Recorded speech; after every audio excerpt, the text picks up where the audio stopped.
축구를 좋아하지는 않더라도 차범근 감독님을 모르는 분은 아마 아무도 없을 겁니다. 대한민국 축구 역사상 가장 위대한 축구 선수인 갈색 폭격기라고 불리는 차범근 감독님이죠. 실력뿐만 아니라 또 인품, 또 대한민국 축구를 사랑하는 그 마음까지 너무나도 깊어서 많은 축구인에게 존경과 또 사랑을 받는 차범근 감독님입니다. 차범근 감독님에게 아픈 손가락이 있다면 바로 둘째 아들 차두리 선수일 겁니다. 아마 차두리 선수는 태어나기 전부터 모든 축구인의 기대를 받았을 것입니다. 바로 그의 아버지가 차범근이기 때문이죠. 차두리 선수도 대한민국의 축구 선수로서 한 획을 그었다는 것에는 이견이 없습니다. 다만 항상 꼬리표처럼 달고 다니는 차범근의 아들, 이 이유 하나 때문에 차두리 선수는 아무리 잘해도 언제나 부족하고 아쉬운 평가를 받을 수밖에 없었습니다. 차두리 선수가 은퇴할 때 이런 말을 했습니다. 아버지를 넘어서고 싶었고 아버지보다 더 잘하고 싶었지만 뛰면 뛸수록 아버지가 얼마나 위대한 분인지를 알 수 있었다. 가끔 아버지가 미웠다. 아버지는 내게 너무나 큰 벽이었다. 하지만 차범근이 나의 아버지라는 사실은 나에게 가장 큰 선물이자 행복이다 라고 말했습니다. 차범근 감독님은 내가 바빠서 차두리가 어릴 때 차두리의 축구를 봐주지 못한 게 너무 미안하다. 차두리에게는 나보다 뛰어난 부분들이 많이 있는데 대상이 나라는 사실이 축구 발전에 힘써주는 아들이 너무나도 대견하고 고맙다라고 말했습니다. 형만한 아우가 없다. 또 전편보다 나은 속편은 없다. 또 구간이 명간이다. 두 번째 것은 언제나 첫 번째 것에 비교되기 마련입니다. 특히 첫 번째 것이 상당히 특출하고 뛰어날수록 두 번째 것은 아무리 잘해도 본전이라는 평가를 받을 수밖에 없습니다. 40년 동안 이스라엘 민족을 인도했던 모세가 죽었습니다. 이스라엘의 광야 시대가 끝나고 가나안 정복 시대를 여는 이 시대에 그 선두에 이스라엘의 새로운 지도자 여호수아가 서 있습니다.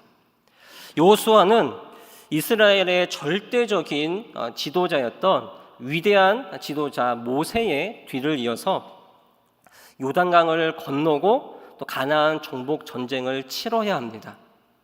지금까지 여호수아는 모세가 명령한 대로 그 말대로 행하면 되었지만 이제는 자신이 직접 하나님의 음성을 듣고 또 이스라엘 민족을 이끌어야 하는 상황입니다.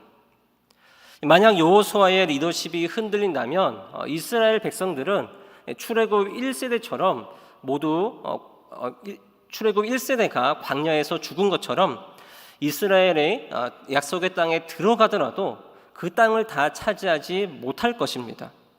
새로운 땅에서 펼쳐질 새로운 시대에 대한 기대와 소망이 있었겠지만 또 그 이상으로 두려움과 긴장감이 있었던 것이 바로 여호수아라고 할 수 있겠죠. 무엇보다 모세의 뒤를 이어야 하는 여호수아는 기대와 걱정이 쉬지 않고 반복되었을 것입니다. 자, 이런 분위기 속에서 성경은 여호수아서를 시작하고 여호수아라는 인물을 소개하는데 여호수아서의 저자는 여호수아를 어떻게 소개합니까? 1절 보시면 모세의 수종자 여호수아라고 말합니다. 여호수아는 모세가 가는 곳마다 항상 그와 함께 했던 모세의 수종자로서 모세가 어떻게 하나님의 음성을 듣고 그 말씀에 순종했는지 또 이스라엘 민족을 어떻게 하나님의 뜻대로 인도했는지를 옆에서 항상 지켜봤던 사람입니다. 그렇기 때문에 모세의 뒤를 이어서 이스라엘의 지도자가 되는 것은 당연한 일일 것입니다. 자, 그런데 24장 29절에서 여호수아가 죽을 때는 여호수아를 가리켜서 여호와의 종 여호수아라고 표현합니다. 여호와의 종이란 말은 성경에서 상당히 제한적으로 사용된 말입니다. 구약에서는 이 단어가 모두 18번 사용되었는데 모세에게 14번, 또 다윗에게 2번, 그리고 마지막으로 여호수아에게 2번 사용되었습니다. 하나님께서 나의 종이라고 표현하신 경우는 상당히 많이 있지만 누군가를 가리켜서 여호와의 종이라고 말씀하신 경우는 극히 드뭅니다. 특히 여호수아를 모세의 수종자라는 표현을 넘어서서 여호와의 종이라고 표현했다는 것은 여호수아가 모세처럼 하나님의 사명을 너무나도 잘 감당한 이스라엘의 지도자였다는 것이죠. 하지만 현재는 여호수아가 이제 막 이스라엘의 지도자가 된 상황입니다.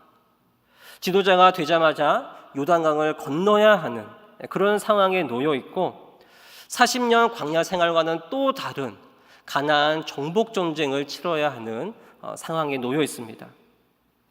모세도 처음에는 하나님의 부르심에 적극적으로 거부했으니 여호수아 역시 처음에는 긴장하고 또 두렵고 떨린 마음이 생기지 않을 수가 없을 것입니다. 바로 이때 하나님은 모세를 찾아가셨던 것처럼 여호수아를 찾아가십니다. 2절에서 하나님은 여호수아에게 요단강을 건너고 또 내가 이스라엘 자손에게 주는 땅으로 가라고 말씀하십니다. 여호수아 1장에는 하나님께서 주신다, 허락하신다 라는 동사가 8번 나옵니다. 가나안 땅을 주시고 허락하시겠다는 말은 이미 아브라함 때부터 계속해서 말씀하신 반드시 이루어질 하나님의 약속이었습니다. 요단강 건너편에 보이는 가나안 땅은 하나님께서 이스라엘 백성들에게 이미 오래전부터 주시고 허락하신 하나님의 선물로서 이제는 그 선물을 받을 때가 되었다는 뜻입니다. 6절에서 하나님께서 하신 말씀을 쉬운 성경으로 보시겠습니다. 장차 너는 백성을 이끌고 그 땅을 차지하게 될 것이다. 그 땅은 내가 이 백성의 조상에게 주기로 약속했던 땅이다. 하나님께서 주실 이 가나안 땅은 이스라엘 조상들과 맺어주신 언약의 성취로서 주시는 땅이라는 것을 분명하게 밝히고 있습니다. 하나님은 자신에게 하신 약속을 절대로 잊지 않으시는 분이십니다. 이스라엘 백성들이 40년 동안이나 광야를 맴돌았음에도 불구하고 하나님은 자기 백성에게 해주신 약속을 한 번도 잊으신 적이 없습니다. 하나님의 약속을 받았던 아브라함과 이삭과 야곱이 죽었고 또 모세도 죽었지만 하나님의 약속은 여전히 살아 있었습니다.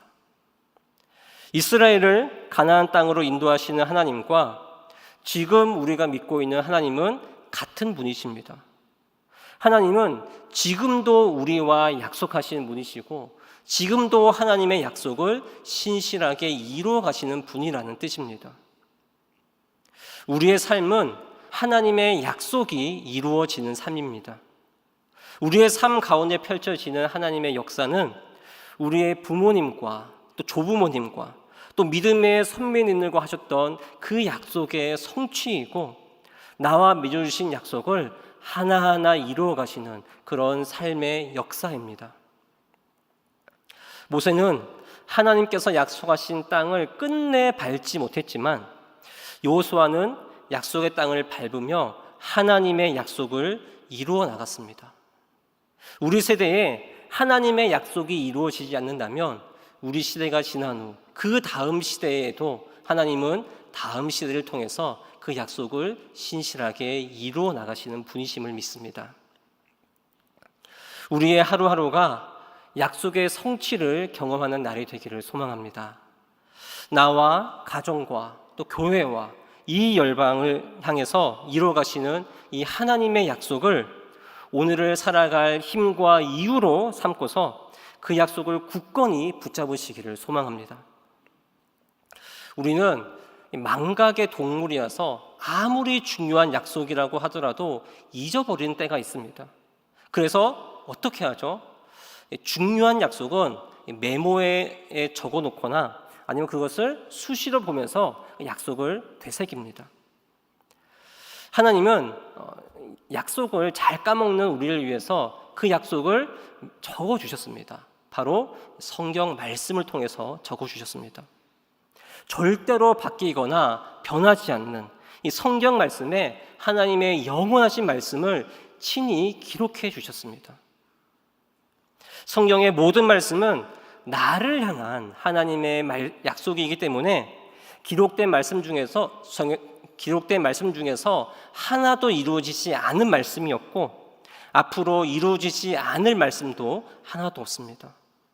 하나님께서 친히 새겨놓으신 하나님의 약속이기 때문에 말씀하신 그대로 모든 것을 이루실 것입니다. 리딩 지저스를 처음 시작할 때만 해도 과연 이것을 잘 해낼 수 있을까? 매일 완독을 올리는 게 어찌 보면 귀찮은 일일 수도 있고 또 힘든 일일 수도 있는데 이것을 잘 해낼 수 있을까? 많이 걱정하셨을 텐데 어느덧 막바지에 이르렀습니다. 성경책을 한 장 한 장 넘길 때마다 우리 주 예수 그리스도를 아는 기쁨이 넘쳐나기를 소망합니다. 새롭게 깨닫는 말씀을 통해서 큰 은혜를 우리에게 주시고 또 목장에서 서로 밀어주고 당겨주었기 때문에 우리가 함께 또 나갈 수 있었고 또 그 말씀을 가지고 우리 이 말씀을 나누었기 때문에 여기까지 올 수 있었습니다. 여기에 한 가지 더해서 말씀을 통해서 나와 또 우리 가정과 또 우리 교회를 향해서 주시는 하나님의 약속을 발견하고 그 약속이 어떻게 이루어지는지를 이 말씀을 통해서 발견하시기를 소망합니다. 이 말씀이 나에게 주신 말씀이고 또 앞으로 나를 통해 이루어 가실 이 약속이라는 이 기대와 소망을 가지고 말씀을 본다면 이 말씀을 읽어가는 기쁨 또 이 약속을 성취해 나가는 재미를 더욱더 많이 느끼실 수 있을 겁니다. 하나님의 약속은 특별한 사람에게만 주어지는 약속이 아니라 평범한 나와 같은 사람에게도 똑같이 주시는 하나님의 약속입니다. 그 약속은 절대로 막연하거나 추상적이지 않고 매우 구체적이고 사실적입니다. 말씀을 읽으실 때 나에게 주시는 말씀이라는 생각이 들면 그것을 우리가 메모를 해두거나 아니면 성경에 줄을 그어놓고 그 말씀이 정말로 이루어지는지를 우리가 보기를 원합니다. 그리고 그렇게 줄을 그어놨을 때 언젠가 다시 그 부분을 봤을 때 하나님께서 정말 이 말씀을 이루셨구나. 벌써 몇 년 전에 나에게 주셨던 말씀인데 진짜 이 말씀을 내 삶에서 이루어 나가셨구나. 이것을 우리가 성경 속에서 발견하는 우리 성도님들 되시기를 소망합니다.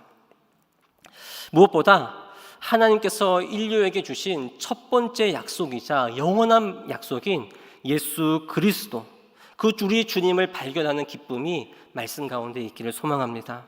이 땅에서 모든 말씀을 이루셨고 또 모든 약속을 이루실 이 주님의 말씀, 주님에 대해서 기록된 이 성경 말씀을 읽으시면서 오늘 내 삶에서도 역사하실 예수 그리스도를 바라보고 그 약속을 성취를 기뻐하고 감사하는 모든 성도님들 되시기를 축복합니다.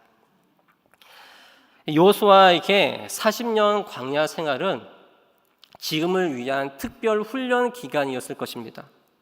하지만 툭하면 하나님을 배반하고 또 반기를 드는 이스라엘의 지도자라는 자리는 여호수아에게 그동안 쌓인 노하우만으로는 감당할 수 없는 매우 힘든 자리였을 겁니다.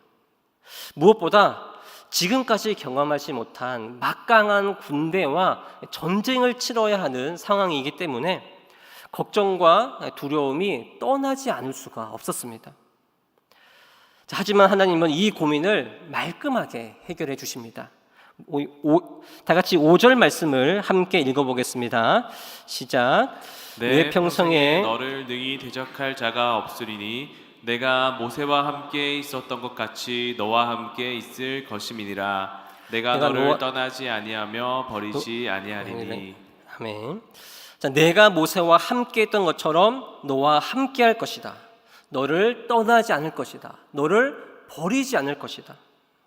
하나님은 여호수아와 함께 하실 것이라는 이 말을 3번이나 반복하면서 여호수아에게 확신을 심어주고 계십니다. 하나님께서 모세와 함께 하셨을 때 아무도 이스라엘을 이길 수 없었습니다.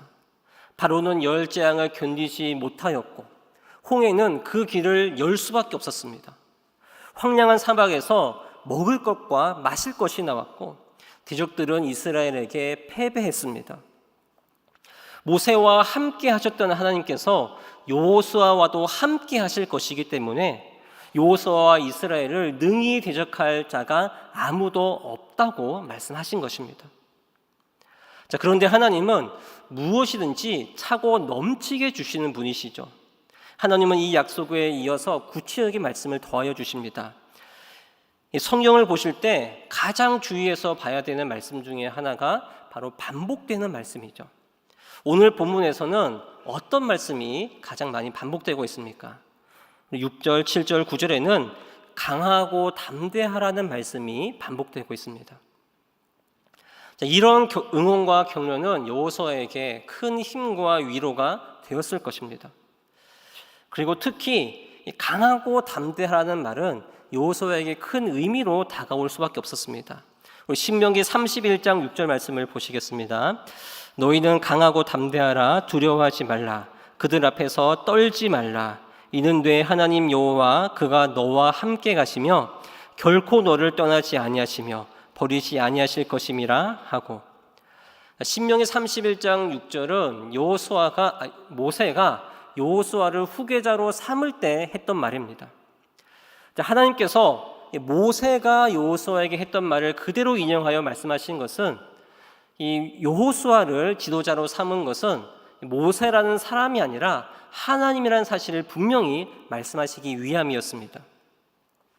여호수아는 사람이 새로운 지도자가 아니라 하나님께서 세우신 지도자입니다.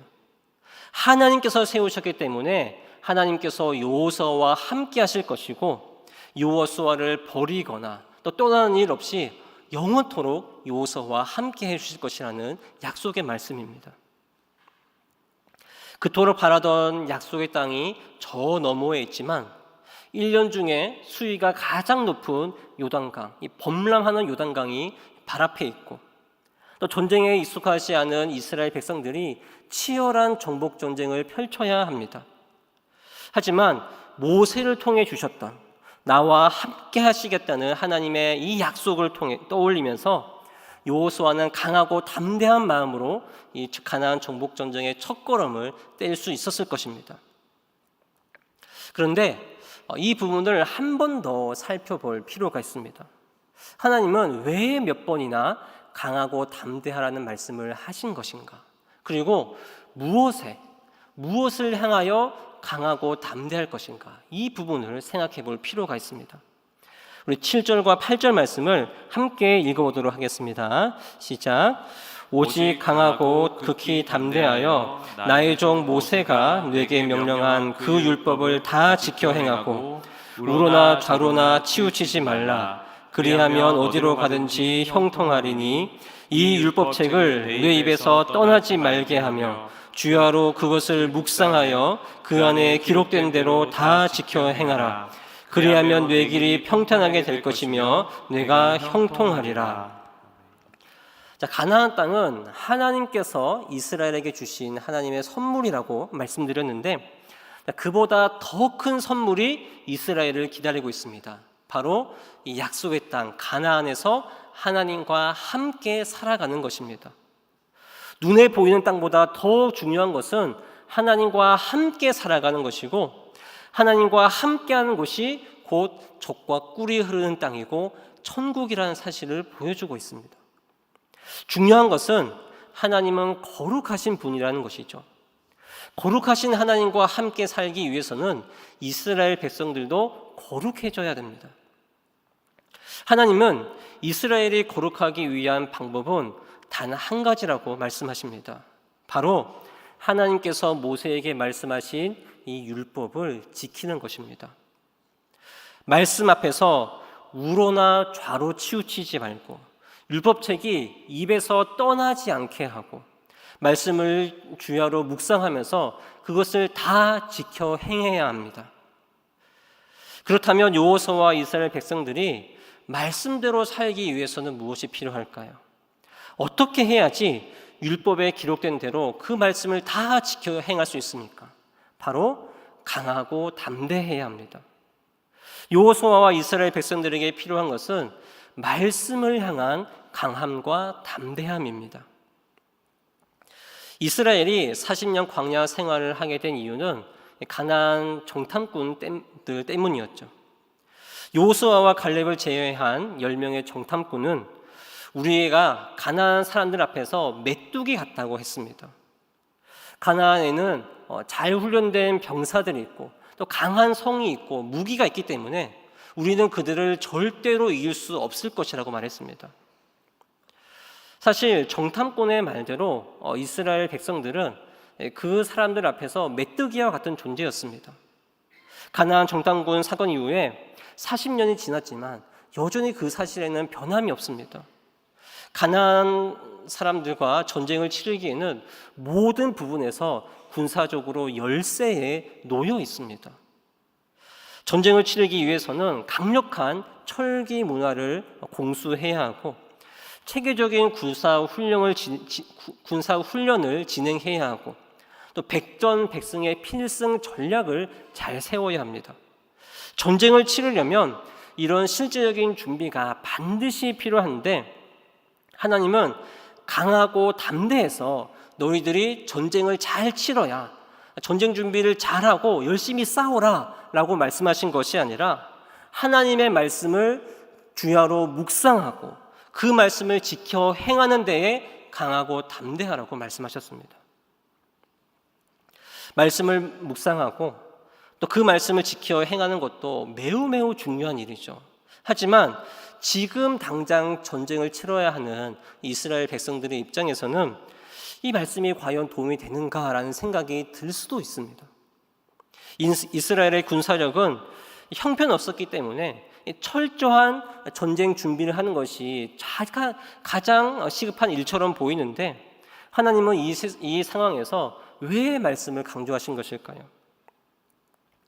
율법이란 말의 히브리어는 토라로서 모세의 오경을 가리키죠. 우리에게 모세의 오경은 상당히 딱딱하고 또 너무 읽기 힘든 그런 말씀입니다. 그러나 이스라엘 백성들에게는 이 모세의 오경이 하나님의 구원 이야기입니다. 하나님의 천지창조, 또 아브라함을 통해 주셨던 이 약속, 또 하나님을 만나는 제사법, 또 하나님의 백성으로서 거룩하게 살아가는 방법, 이것을 율법책이 가르쳐 줍니다.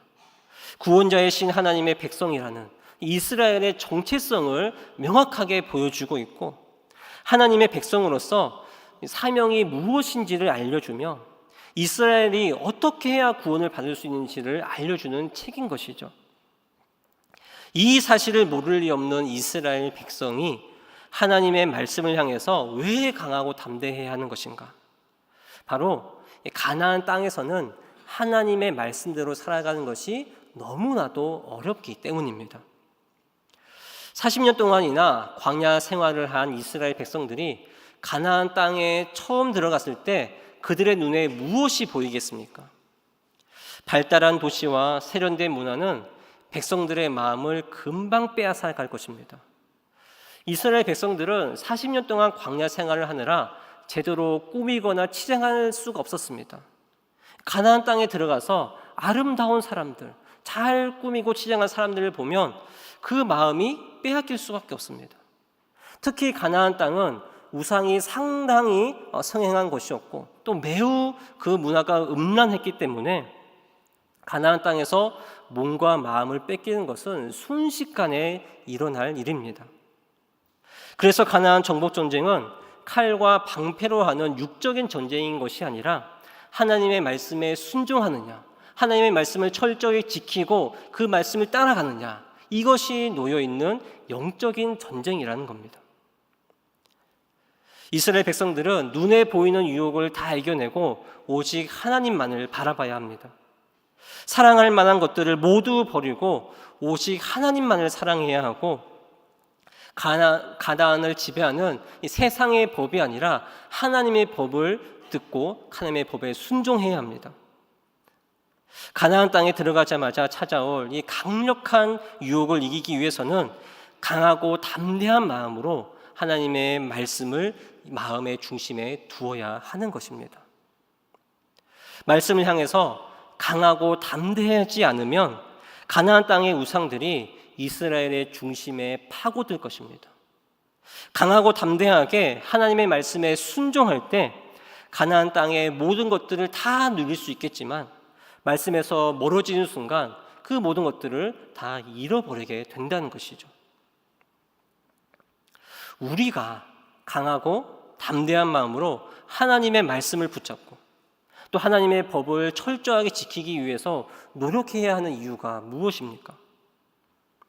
성경 말씀을 2, 30분 읽는 것보다 1시간 드라마 보는 게 더 쉽기 때문입니다.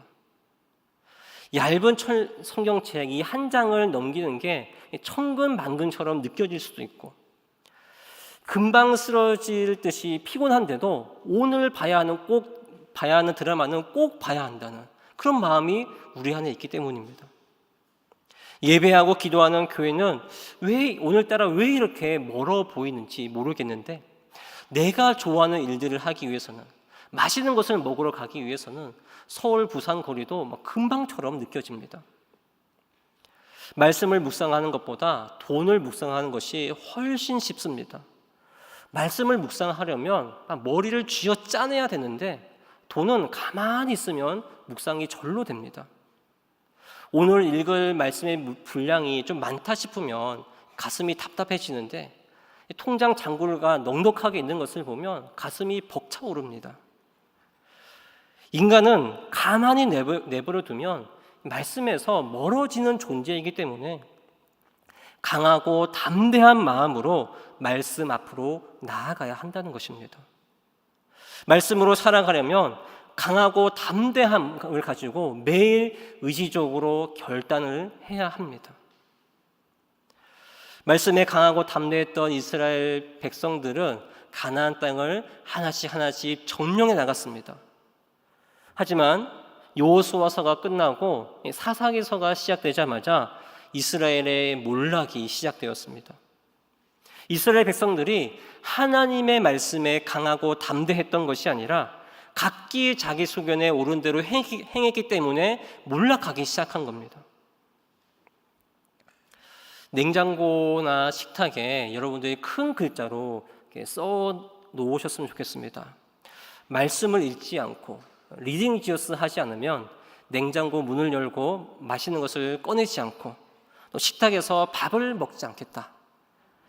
그렇다고 해서 음식을 시켜 먹거나 땅바닥에서 밥을 먹으면 되지라고 생각하지 마시고 말씀을 내가 읽지 않고 말씀을 묵상하지 않는다면 진짜 내가 밥을 먹지 않겠다. 이런 결단을 하지 않으면 우리의 본성은 말씀으로 가까이 나아가지 않는다는 뜻입니다.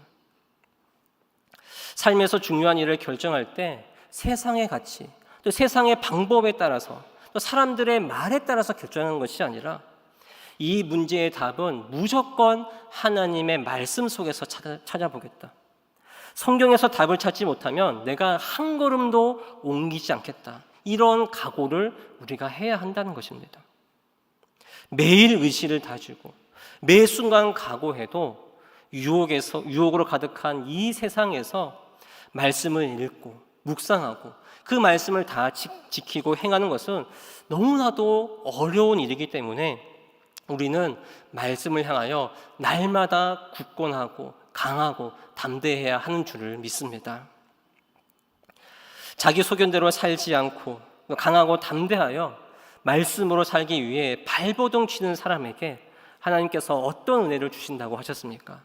7절에는 내가 어디를 가든지 하나님의 형통이 있을 것이라고 말씀하셨고 8절에는 내가 걸어가는 인생길이 평탄하여 형통의 길을 갈 것이고 9절에는 언제 어디서나 하나님께서 나와 함께 하신 은혜를 누릴 것이라고 말씀해 주셨습니다. 오직 강하고 담대하여 하나님께서 주신 말씀에 순종하는 삶을 살아가시기를 소망합니다. 우로나 좌로나 치우치지 않고 말씀에 있는 그대로 여러분들이 굳건히 서시기를 소망합니다. 주님의 말씀이 내 입에서 떠나지 않고 주여로 말씀을 묵상하시기를 원합니다. 오직 말씀을 향하여 강하고 담대하여 주님께서 함께 하시는 복된 인생, 또 주님께서 인도하시는 형통의 길로 가시는 여러분들이 되기를 소망합니다. 하나님께서 나와 함께 하시는 것이 가장 복된 일이라는 사실을 우리가 기억하면서 가을이 시작되는 이 좋은 날씨에 말씀을 향한 강함과 담대함을 가지고 또 이 말씀 속에 있는 이 하나님의 이 약속의 말씀을 이루어간다는 그 경험을 하면서 말씀을 읽고 묵상하고 또 이 말씀대로 살아가는 일에 최선을 다하여서 하나님께서 주시는 형통의 길을 걸어가시는 모든 성도님 되시기를 주님의 이름으로 간절히